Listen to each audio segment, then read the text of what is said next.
তাতে মাতি দিলো চাওঁতে চুগাৰটো বহুত কম চুগাৰ মাত্ৰ 60 বিপি ইফালে 85-50 এনেকুৱা সেইকাৰণে ইমিডিয়েটলি আনি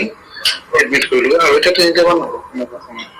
এতিয়া বৰ্তমান কেনেকুৱা তাৰপিছত অহাৰ পিছত চেলাইন দিয়াৰ পিছত ভেজিটেবল দিয়াৰ পিছত অলপমান সুস্থ হৈছে মানে এটা সুস্থ হোৱা নাই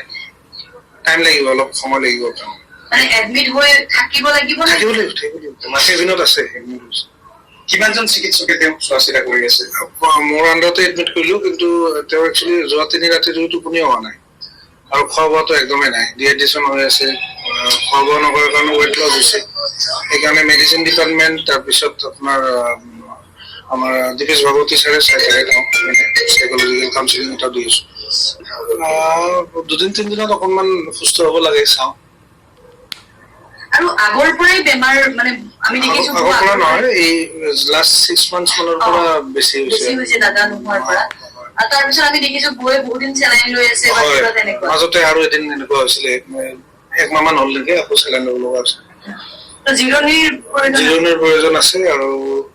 তেওঁ আচলতে মেণ্টেলিও অলপ ডিষ্টাৰ্ব হৈ থাকেতো মানে মিডিয়াত এতিয়া হেৰি থাকিব বা ছ'চিয়েল মিডিয়াত যিবোৰ ষ্ট্ৰেছ পাই থাকে সেইকাৰণে চাগে টোপনি নাহে